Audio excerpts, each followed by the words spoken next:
Welcome to our makeshift studio. My name is Mphosi Ndvula, and I'm joined by Mr. Attorney Chichuchu Nchunga. He's a lawyer, musician, nation builder, guitarist, preacher, and all-time social media lover. Welcome, sir. Thank you for the generous and accurate introduction. Now, could you tell us just a little bit about yourself? Just a brief summary of who you are. As you correctly mentioned, my name's Attorney Chichuchu Nchunga. I come from Kavimba village in Botswana, in the Chobe district.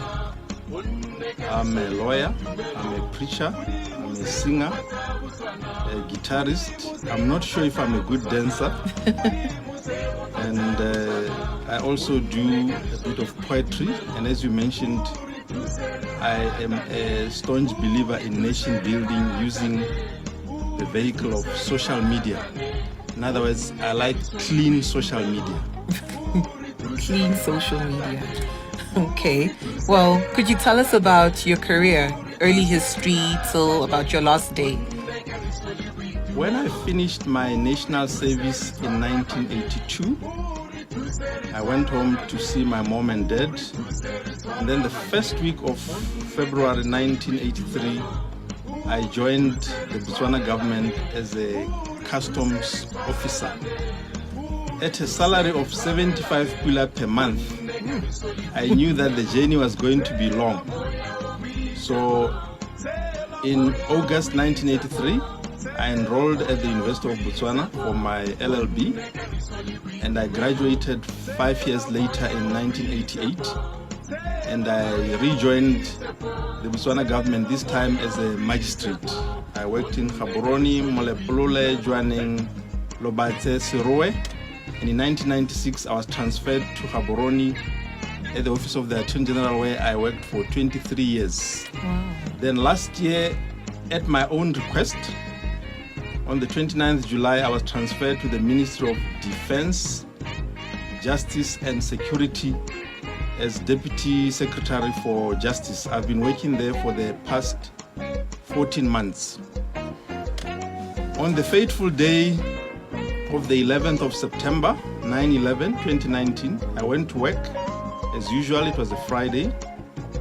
I knocked off at 5 p.m. I came home. I went via the gadgets shop, as I always do. Then between 6 p.m. and 7 p.m., I was alone in the house.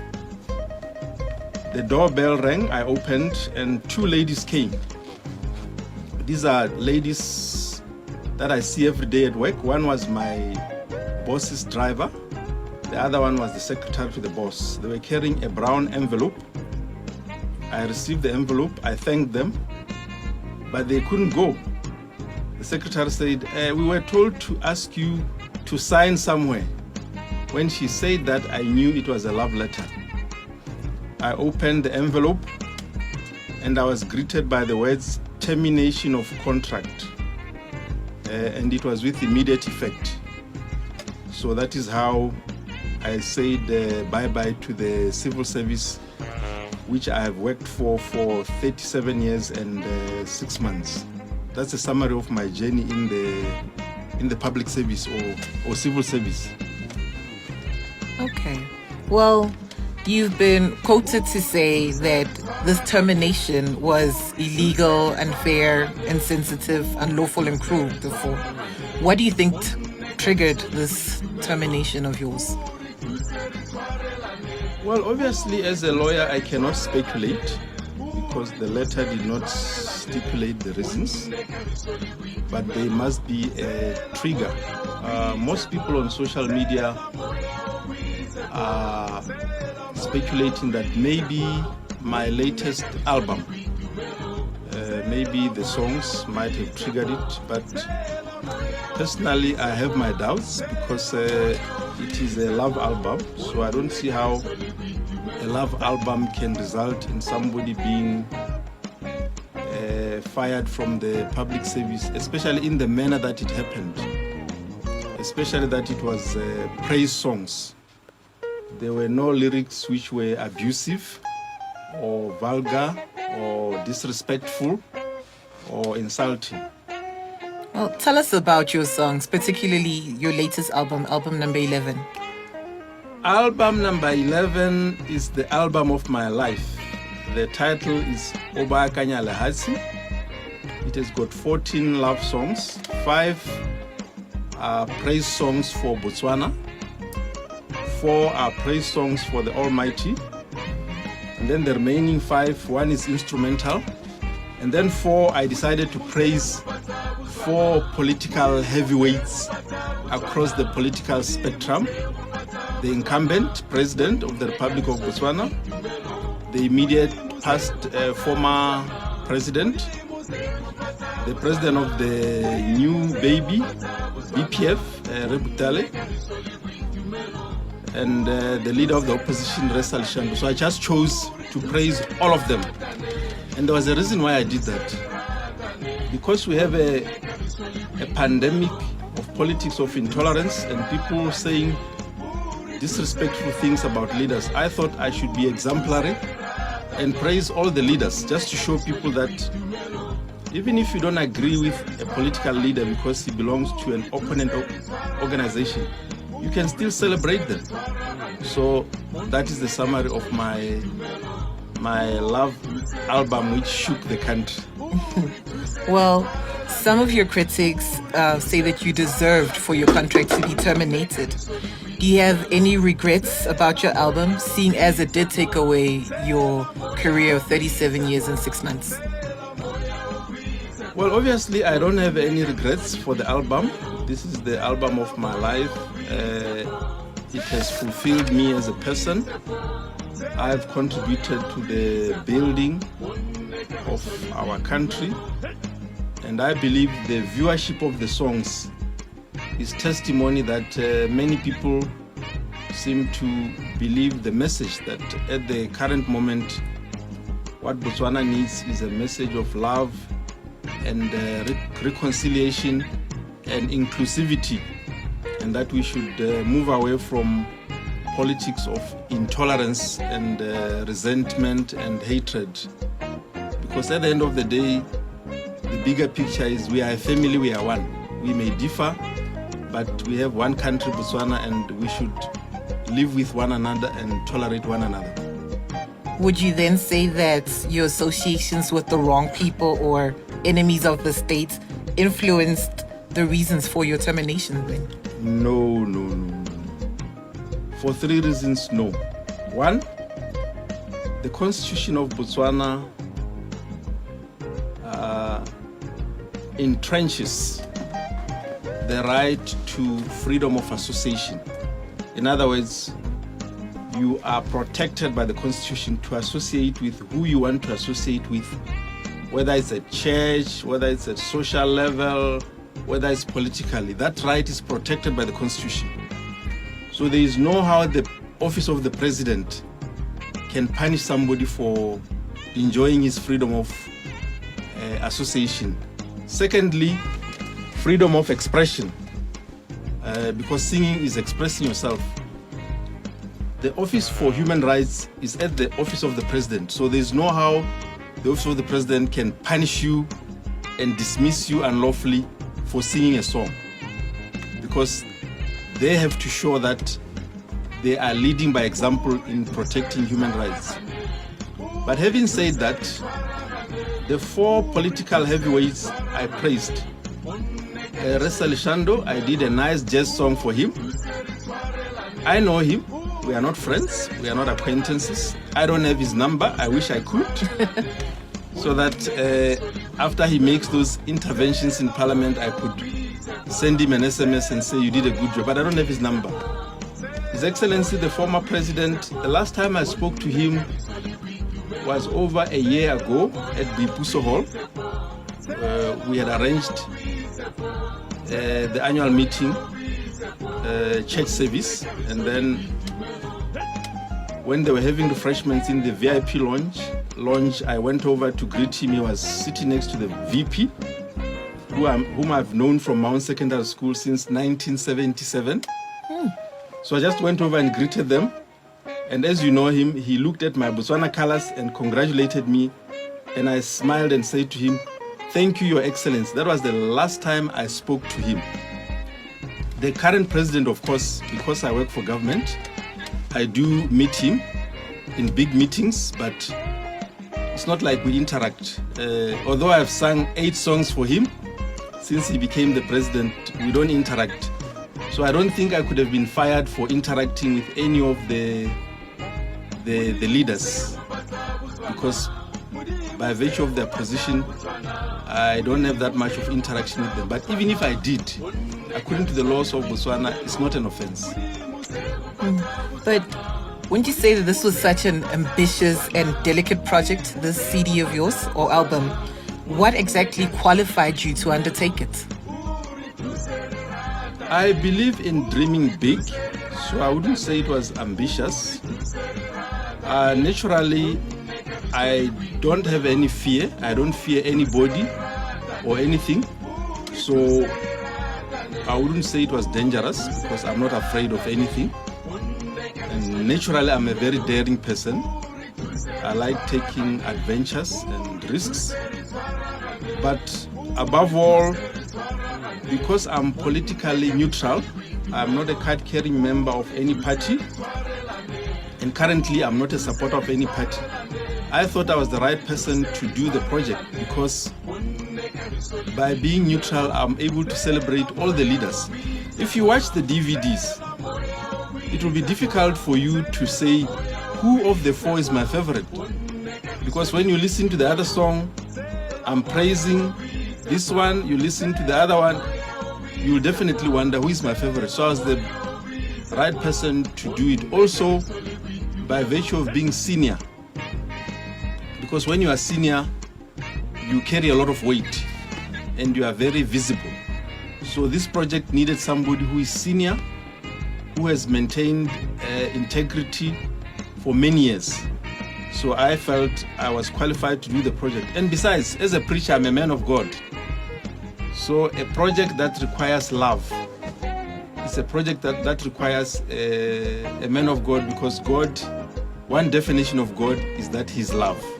So this is a love project. It required a man of God. You call this a love project, this album. Yes, it's a Yet love project. critics would call it more of a controversial project. What are your opinions on that? There's nothing controversial about a love project. The only people who say it's controversial are those who are happy that we have a situation which is, for want of a better word, toxic. Those who believe that it should be tense in Botswana, people should live under fear. You can't seem to be praising members of the opposition as if they are not citizens and as if they are not national leaders. Those are the only people who are saying it's controversial. Otherwise, if you look at it objectively, these people, they are all our parents. In your own house, do you only praise your mother, or you praise your mother and your father and your uncles? You praise all your parents.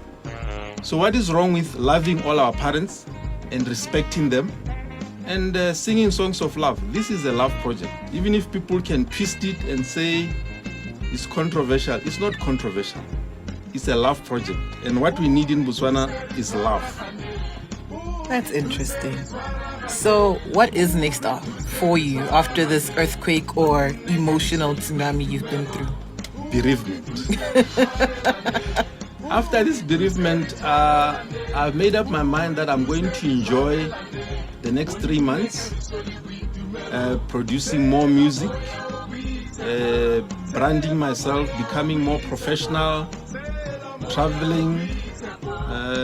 Now that I don't need to ask for leave, going to see my mother in Kavimba, find time to go and look across the border and see the new bridge, Kazungula Bridge, go on a boat cruise, enjoy myself, enjoy my youth, rejuvenate, read books, pray, maybe go to the mountain and pray a bit.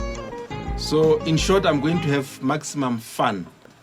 I think I'll go back to working, depending on what I'm going to decide. After 2.5 to 3 months. Okay. Yes. Well, you seem to love Botswana with a passion. Are you willing to join politics? Or are you ready and willing? For now, politics has never been in my plans. I was planning to work until I reach 60 and then decide. And my vision has always been, as long as I'm a civil servant, I will not be aligned to any political party. So I can assure you, as a preacher and as a motivational speaker, that I'm going to take minimum 4, maximum 6 months before I can decide if I want to join politics. But since I've sung beautiful songs for all of them, they are ready to come and tempt me.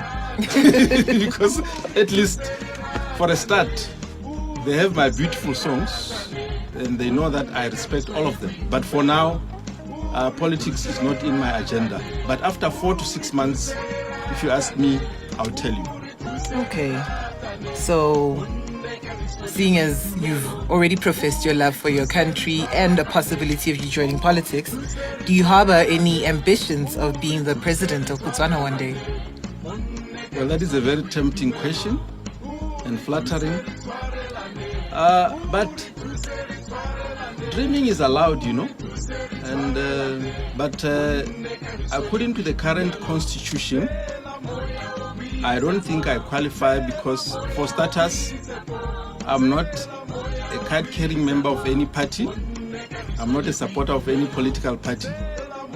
And currently, I don't like the politics that we are practicing in Botswana because it's a politics of intolerance and disrespect.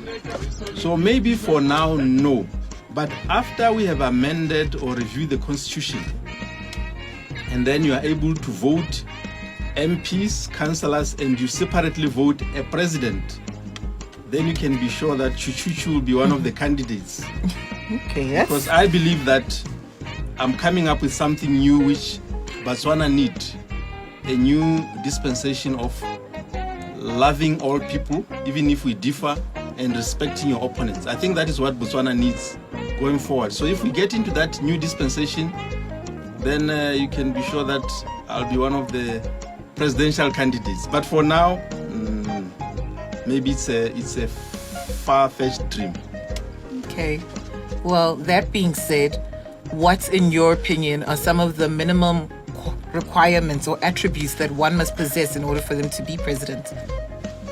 Well, there are many. If you do a bit of checking on Google, for you to be presidential material, you need about 20 or so qualities. Definitely, you must be mature, you must be sober, you must be calm, you must be somebody who is collected, your decisions are measured and they are quality decisions. You must be honest, you must have zero tolerance for corruption, for violence, including gender-based violence. You must be inclusive, a father or mother of the nation, somebody who loves all people.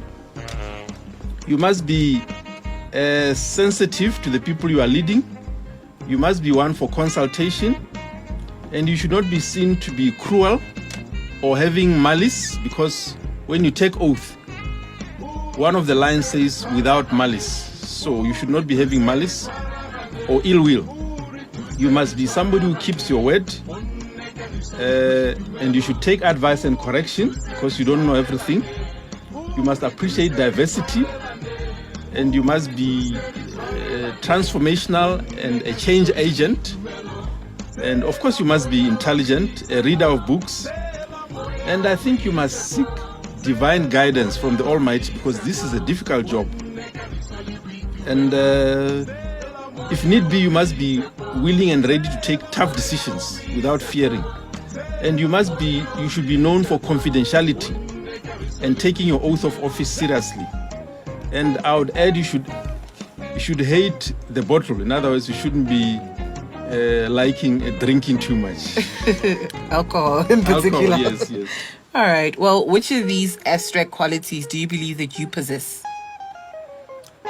Maybe I don't possess all of these, but the 7 that I can assure you I have, definitely honesty, yeah, and I believe in high ethics and morality. The fact that I've been married for 30 years and my wife hasn't complained of adultery, it's a testimony that I believe in keeping my vows. I took the magisterial oath of office, and for the 8 years that I was a magistrate, I kept the judicial oath without fear, favor, or ill will, and I was not involved in corruption. I'm not a thief, so if I become president, your things are very safe. My late father taught me that, son, if it is not yours, it is not yours. And I've kept that word, even though he's no longer alive. May his soul rest in peace. And I believe that I've shown a good example that I'm very tolerant. Even if I can differ with all these leaders, I'm ready to celebrate them. So if I take over, you should expect politics of intolerance to be a thing of the past. You'll open Radio Botswana and hear all the leaders being praised on radio. If nobody praises them, you can play my songs. His Excellency's new album. Now, sir, you mentioned that you're not politically affiliated in any way. Not at the moment. So if you were to join politics, which political organization would you join and why? For now, because I've praised all the 4 political heavyweights, any of them is ready to steal me because I'm neutral. But having said that, Re Butale, in the interest of transparency, is a personal close friend of mine. He's a pastor, I'm a pastor. He's a lawyer, I'm a lawyer. We used to share the same office at the Aegis Chambers. He was my junior. He used to carry my books and my bags when we went to court. His wife is a friend of my wife. He loves my children. When my children need help, he treats them like his own children. So I think it will be easy for me to work with him because already we are friends and we are colleagues and we are fellow pastors. So if it's time for us to pray, we'll pray together and go to the mountain. But for now, I have not thought about joining politics and I'm not aligned to any political organization. I'm just being transparent. Okay. Well, that being said, you mentioned confidentiality as one of the attributes for presidents. How good are you at confidentiality and keeping your vows? So far, I've taken 2 vows. The vow that I took when I got married 30 years ago, I've kept it for 30 years. As a senior government officer, you have to take oath that you will not disclose confidential information. I have not disclosed any confidential information. The fact that I received the letter of termination and I kept it for 6 days before sharing with my wife, it shows you the high level of confidentiality and the caliber of civil servant that you are dealing with. So I don't have a problem with confidentiality. In fact, my producer will be surprised that when we were doing the song at the Gaborone Dam video shooting, he didn't know that he was shooting somebody who was fired. The way I was smiling and dancing, and at the studio they didn't know that I was fired. So I can keep confidentiality because I'm trained. Well, say if you were to run for president, what assurances can you give your people in waiting, Your Excellency? My people in waiting, the 3 assurances I can give you is that if I take over, definitely there will be no politics of intolerance. We will be one family. Yes, we differ, but there will be no intolerance. And there will be no politics of resentment and insulting other leaders who are opponents and disrespecting them. No. We'll be celebrating all leaders because they are all Botswana. And another assurance that I can give is that I don't steal. I'm not one for corruption. So your fiscus will be very very safe. And on top of that, for the artists, you can be sure that wherever I travel, there'll be a lot of music.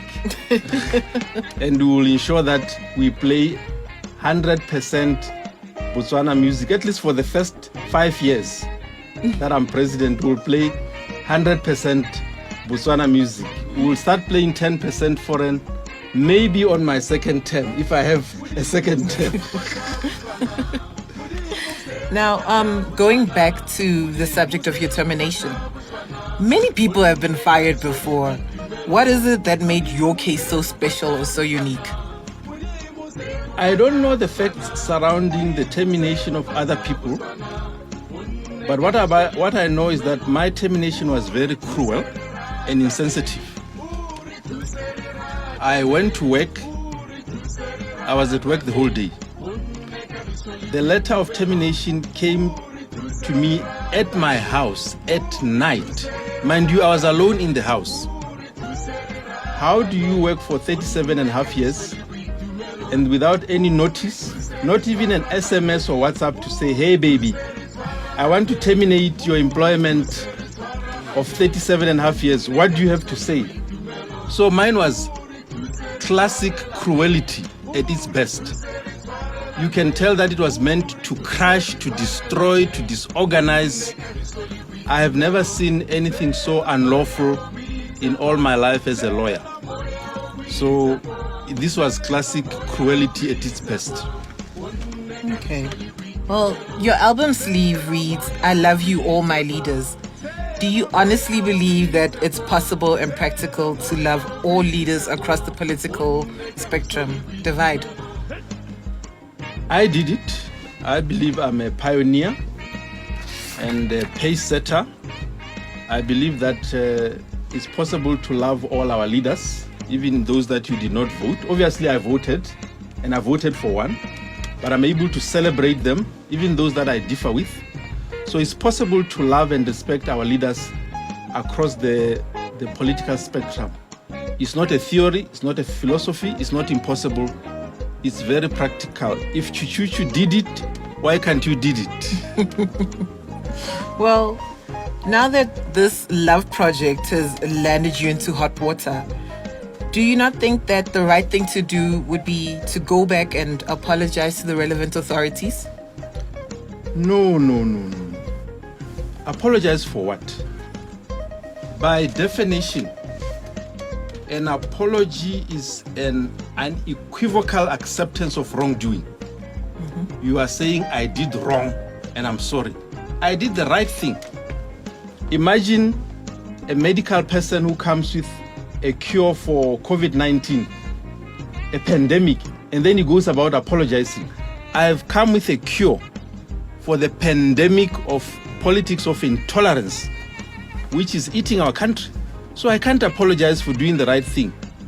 What we need now is the medicine called love and tolerance and respect for the leaders, because the leaders were ordained by God. So I cannot apologize. Okay. And I won't even know who do I apologize to, because the letter did not say I was unlawfully fired because of the songs. So who do I go and apologize to, and how do I start? That's a valid point.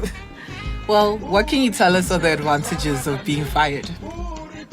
The advantages of being fired are many. You have all the time to yourself. You are no longer bound to 7:30 to 4:30. You don't even need to set your alarm. You sleep when you want to. You wake up when you want to. You go wherever you want to. You travel the world. You utilize all your skills and all your gifts. You enjoy freedom, and you can start experiencing the glow from day one. And for me as a musician, ever since I was unlawfully fired, I think my music has now taken a brighter turn. It's becoming more professional. If you look at the views for some of my songs, 54,000 in less than 1 month for somebody who is a newcomer. That's a lot of views. And mind you, that is only on one group. So I'm enjoying my newly found freedom. And fame. So what would you say are the consequences of being fired then, if there are any? Just take us through those. Well, obviously, there are many, especially in the manner that mine took place. When you are fired unlawfully, it's traumatic because you have plans. I was left with 4.5 years on my contract. Obviously, you are a human being. You are entitled to take loans because you know that you still have 4.5 years before you retire. So when somebody cuts your employment like an ex, it's very disorganizing because it means that suddenly you are no longer employed. You don't even have the dignity of going to the office to say bye-bye to your colleagues. That is how serious it is. Suddenly, you are no longer an employee and you can only go back to the office escorted. Because in the manner that I was fired, it's like you are a security risk. You can't open your office without people escorting you. You can't take your belongings without people escorting you. So there's the element of shame. And another aspect is rejection. For the first 11 days since I was unlawfully fired, I could tell that there was so much silence. People were afraid of phoning me. Have you undergone any psychological or psychiatric counseling following this bereavement? After this bereavement, I've gone through counseling. Mostly it's psychosocial, but mainly spiritual.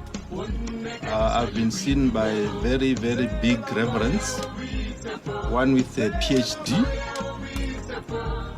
One is a president of an umbrella body. And I've also gone through counseling from somebody with a PhD.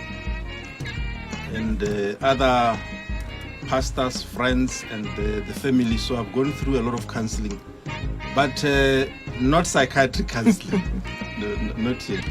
But I've gone through counseling. Would you consider yourself emotionally okay or back to normal now? I believe that that's a good question.